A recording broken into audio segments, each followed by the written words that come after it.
Bonjour à tous, bienvenue dans ce nouveau manga Therapy Talk, parce que parler manga, ça fait du bien. Et on va parler de plusieurs choses aujourd'hui et des choses importantes. Parce que vous m'avez fait lire un manga que je n'avais pas du tout envie de lire. Je l'ai lu à cause ou grâce à vous, vous le saurez tout à l'heure. Et ça nous amènera à la deuxième partie de la vidéo où on va se poser la question, est-ce qu'il faut lire des livres qu'on n'a pas envie? Faut-il se forcer à découvrir des mangas qui nous attirent pas de prime abord? On en discutera. Sacré sujet. Bon, essayez de pas être trop philosophique non plus, hein, c'est dimanche. Ah. Et on va faire ensuite ton top des lectures du moment parce que tu as lu pas mal de choses. Ouais, cette semaine j'ai un peu charbonné, ouais. Contrairement à moi qui n'ai lu qu'un seul titre, mais c'est pas un manga et donc ce sera la dernière partie de la vidéo. Et voilà, allez, on y va, c'est parti. On va donc commencer avec Panorama de l'enfer de Hideshi Ino. Alors c'est aux éditions IMHO. Comme par hasard. Comme par hasard. Comme par hasard. Pour 14 €, vous aurez la joie ou pas de lire ce titre qui est assez spécial. Alors, hein. Juste petite genèse à ta lecture de Hideshi Ino. En fait, c'est moi qui avais envie de découvrir l'auteur. Je vous en ai parlé d'ailleurs lors une de nos précédentes vidéos. Et j'ai réussi à trouver Panorama de l'enfer en occasion. Ouais. À Easy Cash pour 8 balles, je crois, même pas 8 balles, 7,90 ou un truc comme ça. Ouais. Et je me suis dit, bah tiens, c'est une bonne occasion de lire Hideshi Ino, de découvrir un peu ce qu'il a pu faire, parce qu'il a un style graphique qui est un peu à lui, que j'avais pu, comme ça, entreapercevoir sur Insta, etc. Et je me suis dit, allez, c'est l'occasion. Et moi, j'ai plutôt apprécié le manga. J'ai trouvé ça plutôt cool, mais j'étais curieux d'avoir ton avis. Et donc, on a fait une sorte de test de popularité lors de la dernière vidéo. Je vous remercie pas d'ailleurs. Voilà. Tu t'es fait écrabouiller. voilà. Les gens se sont raccrochés à mon avis. J'arrête la chaîne. Hein. On va faire aussi l'avenir de la chaîne. Fini, hein, les gars. Terminé. et donc, tu as été contrainte, parce que j'emploie le mot, hein, de lire Panorama de l'enfer. Et oui, parce que je tiens parole, hein, moi quand je dis quelque chose, je le fais, n'est-ce pas? Ah, c'est beau ça. Et donc j'ai lu Panorama de l'enfer tout à l'heure. Porte bien son nom ce truc-là. C'est un enfer autant pour ce qui se passe à l'intérieur que pour le lecteur. Hein, donc. Doucement. Alors déjà, Panorama de l'enfer, est-ce que tu peux, avec tes mots à toi, nous en faire un résumé? Est-ce que oui, monsieur le professeur. Merci. Oui, avec mes mots à moi. Oui, voilà. Je vais essayer de pas trop paraphraser ce que j'ai lu. Vous avez un type complètement malsain, qui est fan du sang, qui en fait gicler partout et qui fait des tableaux avec. Mais c'est pas tout. Oh, j'ai pas tout. C'est un tome, je vais pas tout raconter quand même. Ouais, ok. C'est avec mes mots à moi. Oui. Il te plaît pas, c'est pareil. C'est un beau résumé.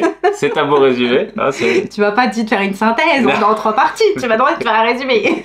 Je suis quelqu'un de concis, moi. Oui, bon. Mais là c'est limite à poil trop. Comment aurais-tu... Non, mais alors...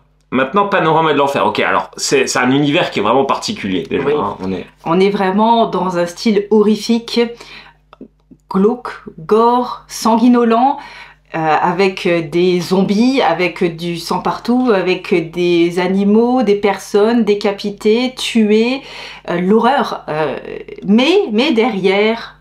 Évidemment, on comprend que ça ne vient pas de nulle part, cette folie, parce qu'on se retrouve dans un contexte historique bien marqué, celui de l'après-Seconde Guerre mondiale, et notamment, évidemment, la catastrophe nucléaire, enfin la bombe atomique, hein, qui a été lancée sur le Japon.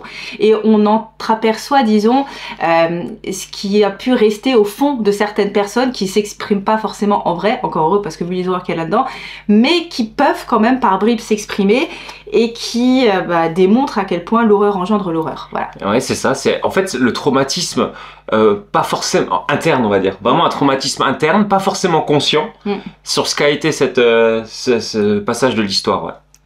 C'est mieux comme ça. Ouais, c'est très bien. C'est important. Le contexte est important parce que. C'est important. Voilà. Oui. Parce qu'une fois qu'on a cette approche-là du manga, moi je trouve que la lecture est différente. Oui, mais tu vois. Alors, bon, donc vous avez le contexte, vous avez ce que c'est. Maintenant, commençons par la forme, le dessin. C'est un dessin horrifique, donc qui va très bien avec le contexte. Moi, je trouve qu'il y a un côté vraiment horrifique, mais c'est un peu grotesque, un peu, à la limite, des fois un peu humoristique. Tu sais, ça me fait penser à, comment il s'appelle, tu sais, les réalisateurs, là, qui fait des... Tim Burton. Ouais, voilà. Merci, parce que... voilà, il fait aussi un truc dégueu comme ça un peu. Bon, après, faut aimer le délire, hein, moi je comprends, il n'y a pas de souci, chacun son esthétique, moi j'aime pas trop. Mais donc vous avez un peu cette idée-là. Donc le dessin, évidemment, il plaît ou il plaît pas. Vous avez une sorte de Frankenstein, un héros principal qui peint avec son sang et qui nous décrit justement toute cette histoire et d'où découle toute cette horreur. Bon, le dessin, bon moi parce que moi j'aime les trucs mignons, beaux, kawaii. Ouais, c'est vrai qu'on est loin de ton univers déjà de base. On n'est pas dans cet univers-là, mais bon, soit, je peux le concevoir et je suis adulte, hein, donc je suis capable d'encaisser ça. Maintenant, sur l'histoire en elle-même, j'ai trouvé que c'était une expression de l'horreur, comme certains peuvent en avoir besoin de le faire, ou c'est leur moyen de le faire à eux, mais j'ai pas aimé. J'ai pas aimé parce que pour moi, ça manquait de finesse.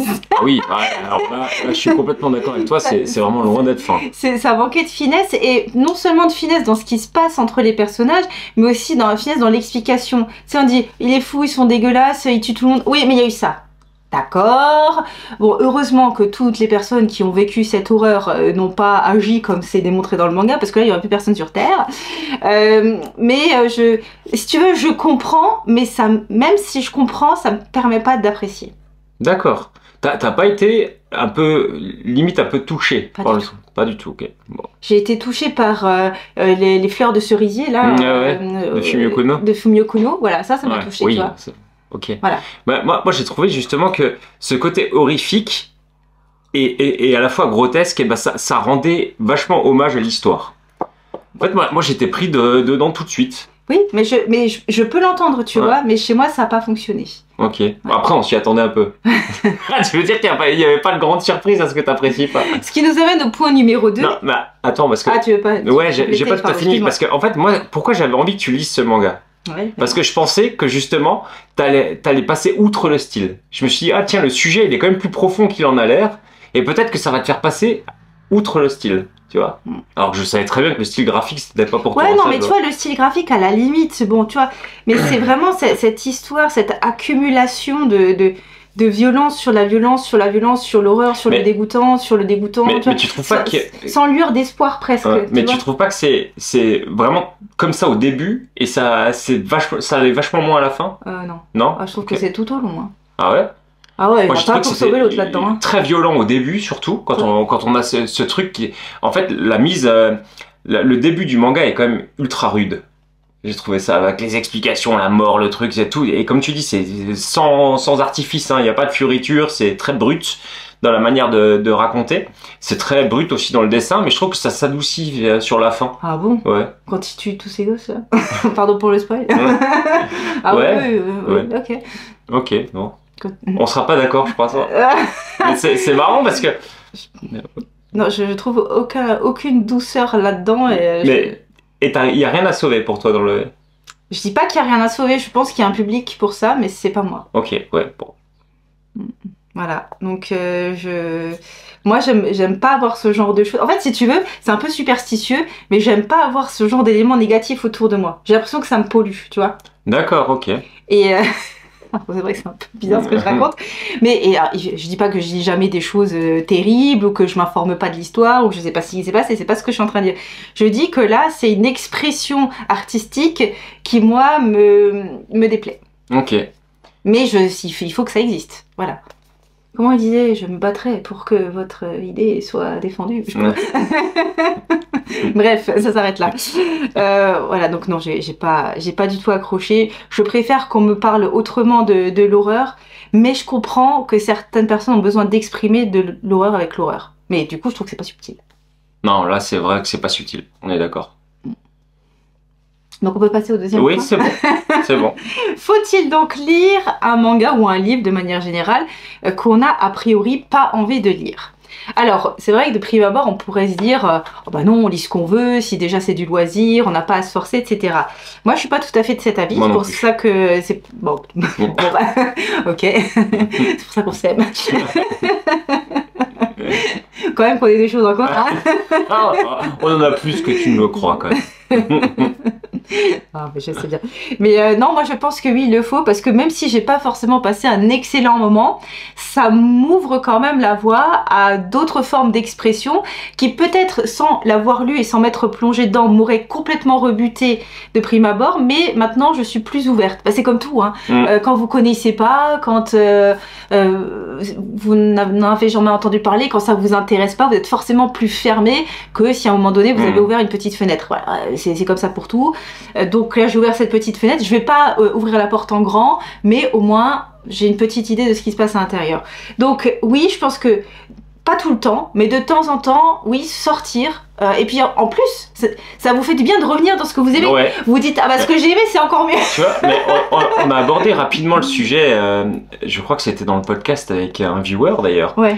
où moi je suis plutôt de cet avis, c'est-à-dire que sortir, des fois lire des trucs qu'on n'a pas envie, des œuvres qu'on n'a pas envie, bah ça fait du bien. Alors qu'on apprécie ou qu'on n'apprécie pas, hein. Oui. De temps en temps on peut avoir une très bonne surprise, quelque chose qu'on n'a pas envie et que finalement on a beaucoup apprécié. Moi je prends le cas par exemple de La Maison des Maïko, à l'époque que tu m'as fait lire, vraiment j'y suis allé à reculons et au final j'ai trouvé ça plutôt cool. Ouais. Des fois l'inverse c'est vrai aussi, c'est-à-dire qu'on a envie de lire un truc et c'est complètement naze. Mais par contre le fait de lire des fois des choses qu'on n'aime pas, et ben c'est très important. Oui. En fait, ça vous structure. Oui. Moi, je trouve qu'en tant que lecteur, ça vous structure, ça vous donne un spectre différent de ce que vous avez l'habitude de lire, et c'est très intéressant parce que après, comme tu le rappelles, quand on revient sur quelque chose qu'on a plus l'habitude de lire, et ben ça fait du bien d'y revenir justement. Parce et cette sensation-là, elle est très importante. Parce que c'est bien de savoir ce qu'on aime, mais c'est aussi bien de savoir ce qu'on n'aime pas. Et comment Exactement. le savoir? Ah bah, c'est en s'ouvrant, lisant. en essayant, en testant, en feuilletant, en restant curieux. Hein. Il faut pas se laisser dans un seul... On peut avoir ses préférences, évidemment, ses mangas doudous, son refuge, mais de temps en temps, sortir de là pour voir autre chose, pour découvrir de belles surprises, comme tu le dis, ou pas du tout, et puis pour revenir à une situation qui nous plaît davantage. Mais de temps en temps, oui, il faut se forcer, il faut se dire, oui, c'est vrai, de prime abord, bah, jamais, moi j'aurais jamais acheté ça, hein. Mais mais je l'ai lu, je me dis, d'accord, ok, je peux comprendre, certains expriment des choses d'une manière différente que ce que j'apprécie, et c'est pas pour autant moins valable. Moi, je prends un autre exemple, tu sais, on avait acheté il y a ça quelques années un manga qui s'appelle MMA de Hiroki Endo, oui, qu'on n'avait absolument pas aimé. Si moi j'étais resté un peu bloqué sur ce truc-là, ben, j'aurais jamais lu Eden du même auteur que j'ai trouvé absolument merveilleux, par exemple. C'est-à-dire que oui, de temps en temps, il y a peut-être des choses qu'on a moins envie de lire, mais il faut pas se fermer des portes, en fait. Exactement. Ça, c'est important, ouais. Ouais, quand quelqu'un vous propose, essayez. Ouais. Au pire, vous commencez et vous laissez tomber, mais au moins vous essayez. Exactement. Moi, je suis pour. Donc, pas tout le temps, mais oui, de temps en temps, s'ouvrir et lire un peu autre chose. Ouais. Bon, bah, ok. Mais tu vois, mais tu vois, il y a plein de choses comme ça. Surtout en ce moment, là, je trouve qu'on a fait pas mal confiance aux autres pour lire. On y reviendra d'ailleurs. Et bah, honnêtement, j'ai eu beaucoup de bonnes surprises là. Donc, tu vois, comme quoi. Comme quoi. Il y a même des trucs que j'avais pas spécialement envie de lire, hein, de base. On en reparlera après avec une série que je vais présenter. Bah du coup on y va, on va faire ton top, le top de tes séries. Ouais. Ou alors top ou bilan, c'est comme ça. Ouais, alors je vais les prendre un peu pêle-mêle, mais je vais juste terminer par une série que j'ai pas du tout aimée. Et j'aimerais. Ouais. Je fais un top inversé. Je fais un top inversé, ouais. Je vais commencer par ce que j'ai plutôt apprécié, plutôt aimé, et on va finir par quelque chose que j'ai pas du tout aimé. Voilà. Ouais, alors il y avait pas tout qui était acheté non plus, mais voilà. Alors la première chose que j'ai lue là et que j'ai trouvé plutôt cool, c'était Ichiophobia aux éditions Nazca, d'un auteur que j'aime beaucoup, qui s'appelle, alors j'oublie toujours le nom parce que c'est Li Longqiang. En fait, c'est un auteur qui a fait 2 one-shots que j'avais beaucoup aimés, qui sont Formosa X et Kozingazi. Et je me suis dit, tiens, il faut que je lise ça, qui est une de ses premières séries, en fait. Enfin, série, entre guillemets, un de ses premiers mangas, parce que j'adore le trait de cet auteur-là. Et j'avais envie de lire ce manga-là, qui est en plus particulier. Il n'y a absolument aucune bulle. C'est-à-dire que là, tout passe par le dessin. Comme le manga que tout le monde achète en Italie, là, avec les dinosaures. Ouais, Gon. Alors, je vous montre un peu à quoi peut ressembler le trait de l'auteur, qui est un peu particulier. Hein. Il a un trait qu'on ne voit pas partout, mais que moi je trouve très très bon. J'adore son trait, je le trouve très immersif, très expressif, et c'est très important quand il n'y a pas de bulle. Quand tout passe par le dessin, S'il est expressif, c'est mieux. Oui. Alors, Ichiophobia, qu'est-ce que c'est? C'est en fait un recueil très particulier qui va nous parler de la phobie de l'auteur pour les poissons. Alors, c'est marqué, vous voyez là sur le côté, là, il y a un petit poisson barré.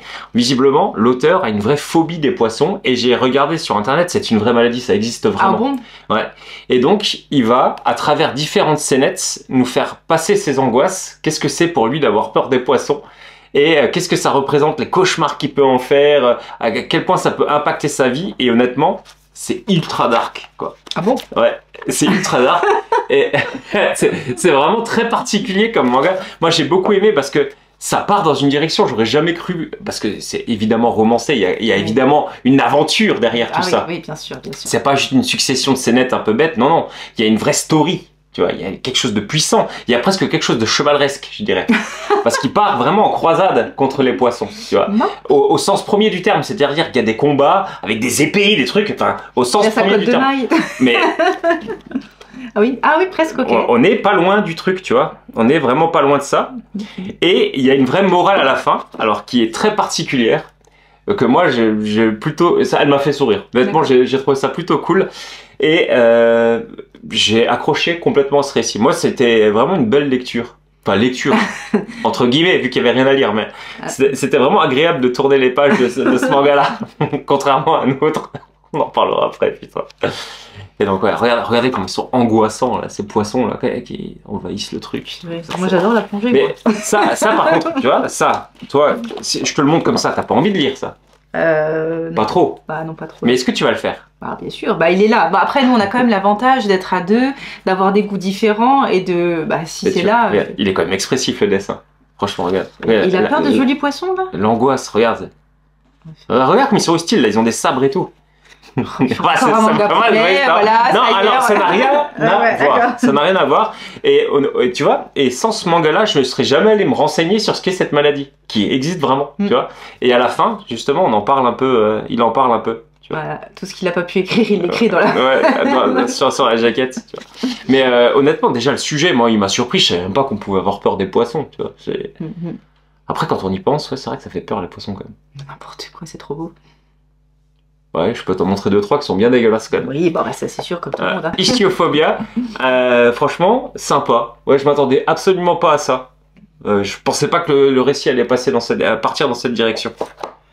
Alors ensuite, en termes de bonne lecture, j'ai lu le tome 5 de Divergelder, et là, moi j'adore. En fait, Divergelder, j'ai vraiment l'impression de lire un peu L'Habitant de l'Infini.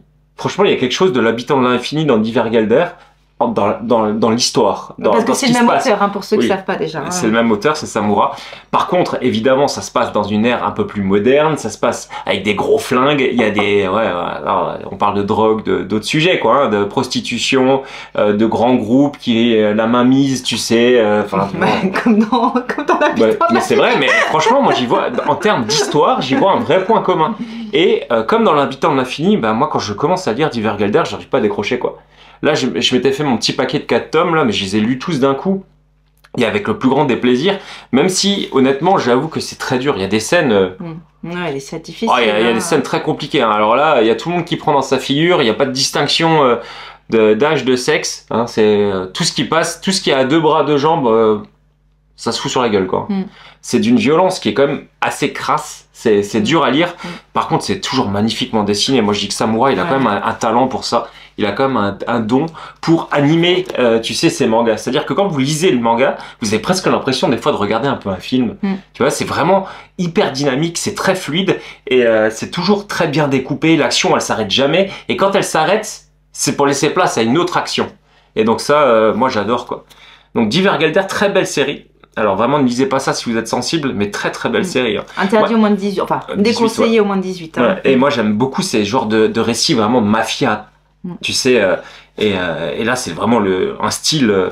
Avec un style gris, crayonné, un peu, j'allais dire baveux, mais pas vraiment, tu vois, c'est même très, très limpide, moi, je trouve tu que vois. C'est très fin. C'est très fin. Très très fin dans le dessin. Mais qui donne une sorte de grisaille, voilà, un univers très... Mais on le voit, c'est poisseux, quoi, c'est gras, et d'ailleurs, c'est tout ce qui se passe dans le manga est très poisseux, hein. Il y a jamais... En fait, on a l'impression qu'il n'y a jamais de bonheur, tu vois. C'est ça. Bon. Et les gens sont juste contents quand il leur arrive rien dans ce manga. C'est fou. Parce que sinon, c'est une avalanche d'emmerde. Hein. Si je résume, c'est ça. Hein. Alors, t'as lu quoi d'autre? Alors ensuite, j'ai lu... Hop. Alors ça, toujours un one-shot de chez Nazca qu'on avait acheté à Mestory d'ailleurs. Et là, pareil. Par contre, ça... C'est typiquement le genre de bouquin que je n'aurais jamais acheté si j'avais pas rencontré les gens de Nazca sur le stand à Mestory, quoi. Donc c'est Funeral Concerto. Alors déjà, Rimui Yumin. Exactement. Alors déjà, c'est un manga qui, comme ça, au vu de la jaquette, m'aurait jamais attiré. Voilà, moi, je le dis. Par contre... Ça fait un peu chanteur de K-pop, hein. Ouais, un peu, ça fait... Ça, moi, je trouve que t'as l'impression comme ça de lire un vieux truc de romance ou mais pas du tout. En fait, on va y suivre les histoires d'une jeune femme qui décide de plaquer sa famille, plaquer ses études pour vivre sa vie comme elle l'entend, un peu, tu vois. Pour vivre sa vie comme elle l'entend, c'est-à-dire qu'elle a sa guitare elle a envie de faire de la musique, elle a sa guitare sur le dos et elle va essayer de trouver du taf, un peu, vraiment de couper les ponts avec sa famille, tu vois. Parce que sa famille est un peu trop rigide, un peu trop stricte avec elle, etc. Et elle trouve du boulot dans une... comment on appelle ça, dans des pompes funèbres. Ouais, des pompes funèbres. Et ça, c'est le premier point intéressant du manga, c'est-à-dire que c'est rare qu'on voit ça, comme ça, dans un manga, tu vois. Ensuite, ce qui a été très intéressant pour moi, c'est que à travers son travail dans les pompes funèbres, on va en apprendre plus sur les rites funéraires à Taïwan. Tu vois, c'est vraiment... Il y a une notion un peu comme ça explicative de tous les rites qu'il peut y avoir funéraire, et ça c'était vraiment très bien. Et surtout, il y a une espèce de relation, alors une relation un peu comme un père et sa fille qui se noue entre elle et son directeur, un peu le boss de ces pompes funèbres, qui est un garçon qui a, moi je trouve, beaucoup de charisme et qui a un vrai recul sur la vie. Tu vois, sur la vie, sur la mort, il a lui-même son père qui est malade, de qui il va hériter l'entreprise de pompes funèbres. Et il va lui transmettre un peu ce qu'il sait de la vie et ce qu'il sait de la mort. D'accord. Et elle va beaucoup grandir à ses côtés. Elle va complètement apprendre à réfléchir différemment. Et moi, j'ai trouvé qu'il y avait une relation qui était ultra saine entre les deux. Et il y a un twist à la fin du manga. Honnêtement, moi, je suis complètement tombé dedans. C'est-à-dire d'un point de vue émotionnel, j'ai failli chialer, quoi. Ah bon? Ouais, j'ai failli chialer parce que j'ai trouvé ça très très bien amené, le twist de la fin. Et j'ai trouvé ça très profond. Ouais, tu t'y attendais pas. Ouais, je m'y attendais pas. Et j'ai vraiment eu beaucoup d'empathie pour ce garçon-là, ce boss des pompes funèbres, parce que l'histoire qui est révélée à la fin, j'ai trouvé extrêmement touchante, quoi. Donc c'est un one-shot que j'ai beaucoup apprécié, avec un dessin qui est dans un style assez minimaliste, mais pareil que pour Ichiophobia, qui est très expressif. Et moi j'ai trouvé que ça c'était très bien, parce qu'il est à la fois beau, mais à la fois ça en fait pas des caisses, tu sais, c'est vraiment juste bien dosé. Et moi j'ai vraiment beaucoup aimé. C'est le genre d'œuvre que j'aurais jamais pensé lire, et encore moins apprécié. Donc ça, par contre, je t'encourage vraiment à le lire. Oui, bah, je vous encourage vraiment à le lire. En plus, un one-shot, tu prends pas vraiment de risque. Et tout ce qu'on a pris à Mestory, je le lirai, hein, ouais. c'est certain. Et j'ai adoré ce one-shot, vraiment. Donc encore une très bonne surprise de chez Nazca. Ouais, mais franchement, il faut le dire, leurs one-shots sont souvent très très bons, quoi. Donc bravo pour celui-ci. Ensuite, une autre de leurs recommandations à Nazca. Et là, on n'est plus du tout dans le même style. Ils nous avaient donné, quand on était sur leur stand, le coffret de Mon père et la reine des Vétubeuses. Et honnêtement, là, encore une fois, si je dois avoir le coffret comme ça et les jaquettes des mangas, c'est vraiment pas quelque chose qui m'attire. Très coloré, très vif, avec des petites nanas kawaii déguisées ou en cosplay ou je ne sais pas trop quoi. Je connais pas trop les termes, veuillez m'excuser. En vétubeuse, je suppose. Bah oui, c'est exactement ça. Et je sais même pas ce que c'est le vétube. Alors, je vais justement s'expliquer. Alors, ça fait partie un peu de pourquoi le manga là a été intéressant. Alors, donc les trois mangas, les trois jaquettes. Donc c'est intégral en 3 tomes. Intégral en 3 tomes. Et dans le tome 2 et le tome 3, on a eu même des petites... attendez, je vais vous les montrer. Des espèces de petites cartes comme ça, des cartes postales. Enfin, pas vraiment de cartes postales, mais c'est des petites cartes un peu explicatives. Toujours un peu sympa. Alors, ça parle de quoi? On a l'histoire d'un jeune garçon qui se retrouve au milieu de ses parents. Alors, son père est un VTuber, enfin une VTubeuse qui cartonne sur internet. C'est-à-dire que son avatar fait vraiment des milliers de vues, il est ultra kawaii, il sait très bien, il connaît très bien les codes du VTubing, il sait jouer avec les codes du VTubing et du tout, il attire beaucoup de spectateurs. Mais alors attends, juste le VTubing. Ouais. Alors le VTubing, quoi alors visiblement, alors d'après ce que j'ai compris, c'est vraiment une interaction entre un avatar, donc qui est un avatar virtuel, mais qui est animé par quelqu'un de bien réel, qui a des outils un peu de motion capture, tu sais, c'est-à-dire que l'avatar reproduit ses mouvements, ses expressions, etc. Mais c'est pas la personne physique qui est devant l'écran, c'est-à-dire que c'est pas comme YouTube ou que c'est non, c'est l'avatar. C'est un avatar, et donc le but c'est d'interagir en direct avec son chat, qui va faire des demandes particulières. Voilà. D'accord. On est un peu ouais, c'est ça, c'est vraiment un avatar. Alors évidemment il faut qu'il soit le plus kawaii possible, tu sais, un peu. Alors ça c'est très japonais. Moi c'est vrai que le monde des VTubers comme ça est complètement obscur pour moi. Mais ça m'a appris, ouais, j'ai appris à en découvrir plus là-dessus. Et par contre, visiblement, c'est un vrai phénomène hein, là-bas. Hein. Ah oui, ça existe vraiment. Ah ouais, ça existe vraiment. C'est-à-dire que les VTubers, c'est genre les avatars, il y a des produits dérivés. Ah oui, d'accord. Ah ouais, à l'effigie de ces avatars. On parle de ces avatars comme chez nous, on peut parler peut-être des plus gros YouTubers, tu sais, de Squeezie. Tous les avatars sont des vraies vedettes, quoi. Hein. C'est un truc de fou. C'est pas c'est pas un truc de niche quoi, c'est vraiment hyper, on en parle dans les cours de récré, enfin ah oui, d'accord. Ah tiens, t'as regardé le live de tel ou tel avatar là, telle ou telle VTubeuse, enfin c'est un truc de fou. L'intelligence artificielle va nous tuer. Ouais. Et donc lui, le daron de cette famille là, c'est une véritable star quoi. Sauf qu'il fait ça un peu de manière, pas complètement de manière cachée, c'est-à-dire que personne ne sait qu'il fait ça. Et personne ne sait qui se cache derrière cet avatar ultra kawaii qui est animé donc par ce quarantenaire dans sa chambre un peu en loose day quoi. Et sauf qu'un jour son fils va découvrir que son père est VTuber, tu vois, enfin VTubeuse. Ouais. Et à côté de ça, le fils se retrouve aussi à côté de sa mère qui elle aussi se lance dans le VTube, sauf qu'elle est vraiment éclatée au sol, c'est-à-dire qu'elle est naze, elle agit vraiment pas comme il faut, tout le monde croit que c'est un gros mec puceau, tu sais, derrière la caméra, qui est un gros pervers, etc. Alors que non, c'est sa mère qui est toute jolie, etc. Sauf qu'elle elle a un côté garçon manqué. Elle a des manières ouais, un peu, genre elle bosse beaucoup, elle fait du karaté, elle adore les arts martiaux, elle boit des grosses bières, tu sais, plus qu'elle ne mange d'ailleurs, elle doit souffrir légèrement d'alcoolisme. Mais moi je trouve que c'est un personnage qui est ultra marrant en fait, le personnage de la mère. Et donc ce fils qui essaye de préserver le secret de ses deux parents. Hein. C'est-à-dire qu'il veut pas dire à son père que sa mère fait... C'est comme Anya, quoi. Ouais, c'est un peu comme Anya, vraiment. Un peu dans le style-là. Donc il veut pas que sa mère découvre que son père est VTuber, mais il veut pas que son père découvre que sa mère est VTubeuse non plus, tu vois.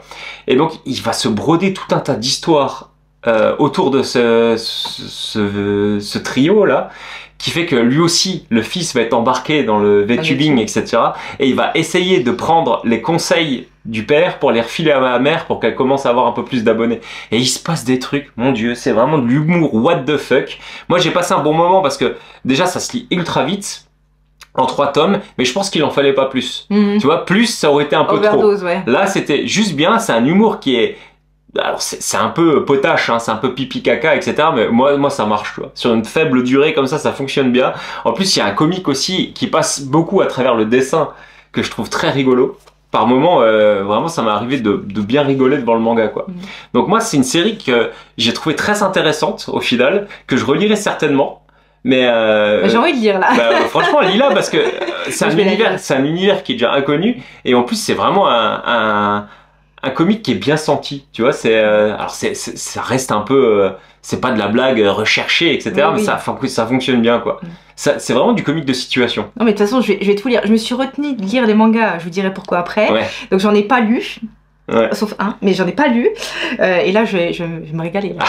Mais après, tu vois, moi je peux comprendre que c'est un humour qui fonctionne pas partout. Oui, Tu vois, bien c'est- sûr. Bah, faut essayer. Hein. Ouais, faut essayer. Après, quand on aime l'humour un peu japonais, moi je sais que par exemple devant les émissions de télé japonaises, moi je me plie en deux quoi. Ça me fait vraiment rire, tu vois, mes premiers degrés. Alors que c'est con, tu vois. Mais alors là, j'ai retrouvé un peu ça dans ce truc-là, tu vois. Bon, on verra. Ouais. Moi, c'est pas mon humour, hein. Et le fait que le père il soit vraiment une vétubeuse toute kawaii, j'aurais tendance à dire que le personnage commence à déteindre sur lui de manière physique. Ah ouais. Et je vous laisserai découvrir ça dans le manga, c'est très rigolo.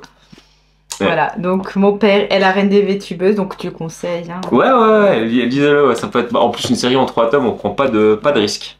Voilà. Et alors, il te reste Il m'en reste un. Et une série une ouais. série que j'ai lue là cette semaine, et autant dire que j'ai lu les 5 ou 6 tomes là que je n'avais pas lu assez rapidement Il aujourd'hui. était à côté de moi, je me suis dit, mais il lit pas, il est juste en train de regarder des images, il arrêtait pas de tourner les pages. Ouais. Et alors, c'est une série que j'avais appréciée sur le début et que j'ai trouvé, mais vraiment trop perché pour moi.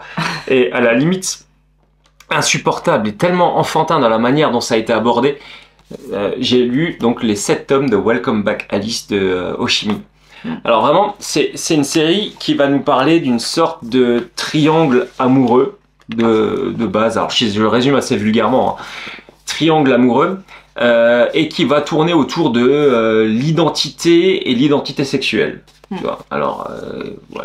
Bon sujet au départ, Alors, voilà. le sujet est pas Intéressant. inintéressant parce que je sais qu'il y a des gens, et c'est dit d'ailleurs dans le manga, qui souffrent de ne pas se reconnaître dans leur corps en fait. Hein. Et donc c'est très intense comme sujet parce que ça joue sur la psyché, ça joue sur la vie de tous les jours. Il y a des gens qui souffrent vraiment dans leur chair.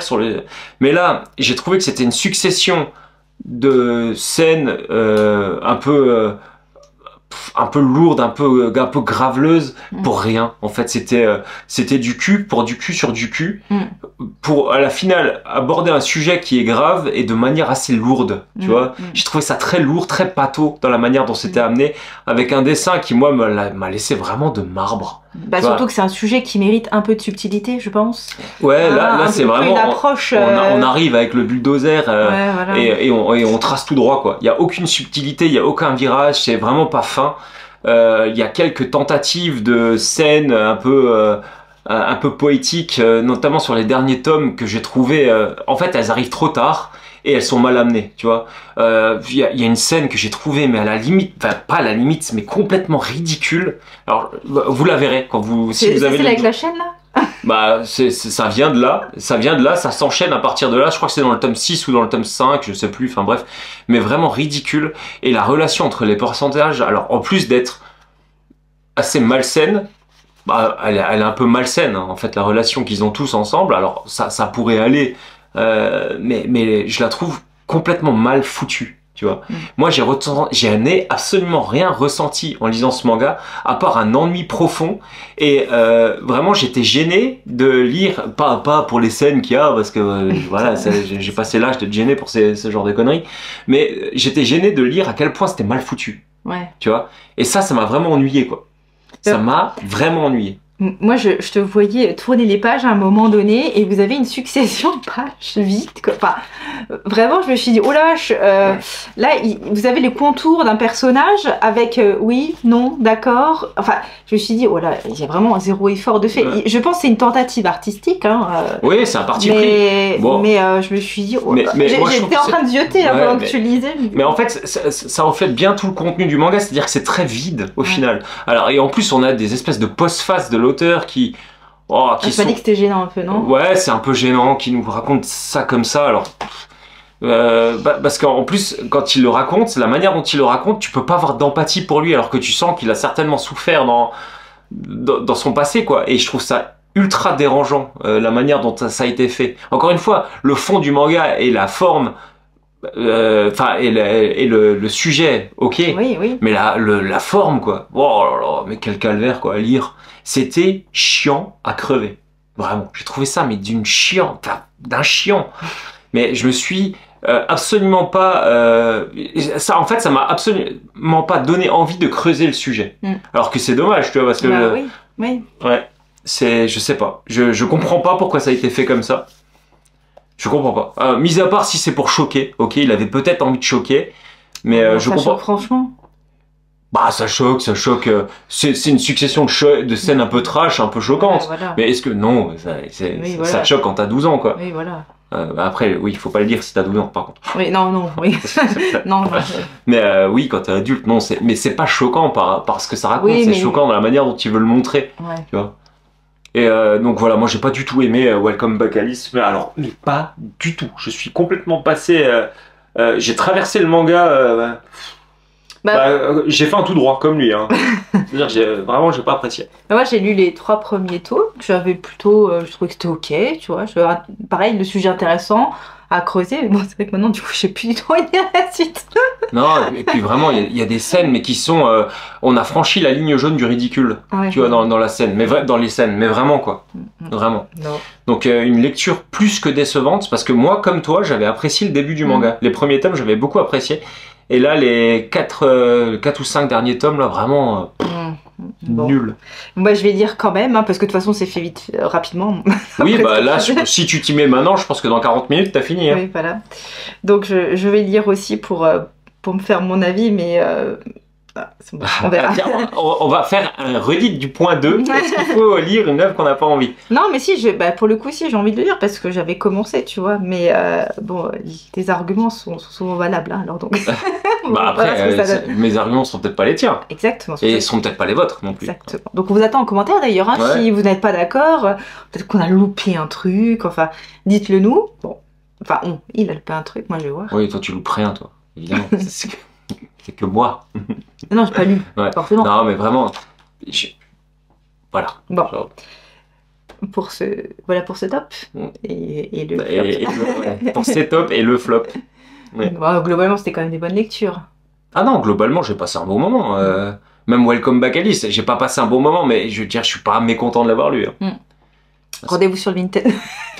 Bah, par contre au prochain. Alors, mis à part si t'as envie de le garder, mais Non, ça, mais au au prochain prochain. tri, ça dégage. Hein. Il partira. Ça va dégager et vite. Enfin, vite, au prochain tri, quoi. Au prochain tri. Parce qu'on a déjà 2-3 séries Ouais, épisodes. on a 2-3 idées déjà. On n'a jamais fini d'épurer la mangatech. Hein. Ok, et donc on va passer à la dernière partie. Bon, ça va aller très très vite, mais je vous disais tout à l'heure que je lisais pas du tout de manga en ce moment. Et pourquoi, Céline, ne lis-tu pas de manga en ce moment? Si vous me suivez sur Instagram, vous le savez déjà, mais j'étais en train de lire. Parce que j'ai terminé. Le problème, c'est que moi, j'y vais plus des masses sur Insta. Faudra qu'on en parle de ça aussi un jour. Le Comte de Monte Cristo, et cette fois-ci, j'ai acheté avec la bonne couverture que je voulais. Ah. Et pas avec la tête chelou la dernière fois. Donc je l'ai acheté en neuf, hein, j'ai dit tant pis. Il est déjà complètement abîmé parce que bon, tant de lire 1400 pages, bon, je l'emmène un peu partout et il s'est un petit peu abîmé. Mais il a aussi une vraie différence entre la taille des tomes, non? Non, pas tellement. Pas tellement. Okay. Non, le tome 1 il est un petit peu plus grand peut-être, mais pas des masses. Ok.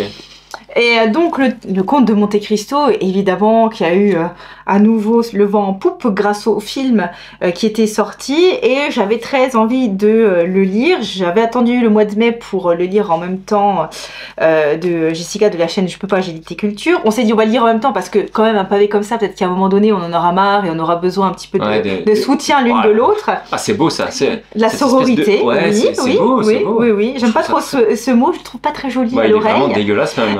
Mais en tout cas, ce qu'il veut dire me plaît beaucoup. Bref, en tout cas, c'était un tel régal. Hein. Et donc, on avait lu le tome 1 et je me suis dit, bah tiens, je finis le tome 2 avant de me relire un manga. J'ai lu ça, mais d'une traite, c'était vraiment excellent. J'étais à fond dedans. Une épopée comme vous n'en avez jamais lu. Un peu de grammaire, comme ça faisait longtemps que j'en avais. Ça, ouais. Qu'il me demandasse. C'est-à-dire que, tu vois, après avoir lu ça, tu devrais lire tout de suite Welcome Back Alice. Mais non, tout de suite. Mais non, après avoir lu ça, j'ai lu... Ah, il est chinéo. J'ai lu... Ah, la gifle. La grosse claquasse. Je dis pas, le retour sur Terre, là, a été un peu violent. Bienvenue au monde. Bref, du coup, j'ai envie de regarder le film. Je suis pas trop film, mais j'ai envie de le regarder. Si vous n'avez pas lu et si vous avez envie de lire un vrai bon chef-d'œuvre classique, digne de ce nom, qui vous fera voyager non seulement géographiquement, mais aussi dans les tréfonds de l'âme humaine, lisez Dumas. Et le Comte de Monte Cristo. Bref, c'était génial, allez-y, lisez-le. Je vais pas faire plus longtemps parce qu'on n'est pas sur une chaîne littéraire, mais je voulais quand même mentionner ce classique-là que j'ai adoré. Et pourtant, moi, j'aime pas lire des pavis, hein. Mais alors celui-là, il est passé tout seul. Hein. Ouais, c'est trop bien. J'ai vu. J'étais à fond. Et en plus, mine de rien, pour le pas vexer, tu l'as lu assez vite, je trouve. Ah ouais, non, mais je te dis, j'ai été happée, quoi. J'ai été happée par le truc. Il y a juste eu 2-3 petits passages un peu de moins bien, où j'ai trouvé que c'était un peu long. Mais, et encore, ça restait 1 ou 2 chapitres, quoi. Quand même, sur la totalité, c'est pas énorme. Par contre, les couvertures, elles sont dégueulasses. Pourquoi tu veux celle-là? Bah, moi, je les trouve bien. Non, t'aimes pas? Bah, c'est moins pire que les autres, hein. T'as qu'à me l'offrir en Pléiade ou je sais pas quoi. Il faut pas un omnibus, Alors par contre, pour lire, c'est vrai que c'est un peu petit, c'est-à-dire que c'est des caractères très petits. En plus, à un moment, ils m'ont fait une lettre en italique, encore plus petit. Là, vas-y pour lire ça. Là, c'était un peu chaud, je vous avoue, l'édition de poche, faut avoir des bons yeux. Le reste, ça va, j'ai l'habitude. Mais ouais, si vous aimez pas lire petit, bon. Mais ça passe. Bref, voilà pour l'interlude, j'ai terminé donc, et je peux retourner vaquer à mes lectures manga. Comme je vous ai dit, j'ai fait une exception pour Hirayasumi que j'ai lu parce que j'avais pris le tome 8 et j'avais envie de le lire. Et donc ça y est, j'ai redémarré. J'ai commencé par Hideshi Ino, je continue par nos achats qu'on a fait à Mes Story. Et laisse-moi deviner, tu vas continuer par Kindergarten Wars. J'ai trop envie de le lire celui-là. C'est sûr. J'ai tellement envie de le lire. Ouais, je sais pas ce que je vais lire. J'ai tellement envie de lire tellement de choses que c'est compliqué. Je suis comme un enfant devant un magasin de bonbons là, vous voyez. Il y a plein de choses, j'ai envie de tout manger d'un coup. C'est pareil. Voilà. En plus, on a des trucs à lire. Ouais, là, on a quand même d'autres choses à lire. Yeah. Donc, on se retrouve bientôt à nouveau pour une vidéo. Je sais pas, si la nouveauté la prochaine fois. Faut qu'on te refasse lire un truc que t'as pas aimé. Ouais, voilà, sûrement. Mais bon, je le lirai quand même parce que je suis une femme de parole. Oh là là, on dirait un politique là. Ouais, non, mais non. When the yes. With the no to win against the evil. Oh, punaise. Ouais, c'est vrai que la différence, moi, je le fais. Ouais, la différence, c'est que toi, tu le fais, du coup. Bref, merci d'avoir suivi la vidéo jusqu'au bout. Merci pour tous les abonnements, comme d'habitude. Et on se retrouve très bientôt pour la prochaine vidéo. Et regardez la précédente, si jamais... Et bonsoir à toutes et à tous. Au revoir.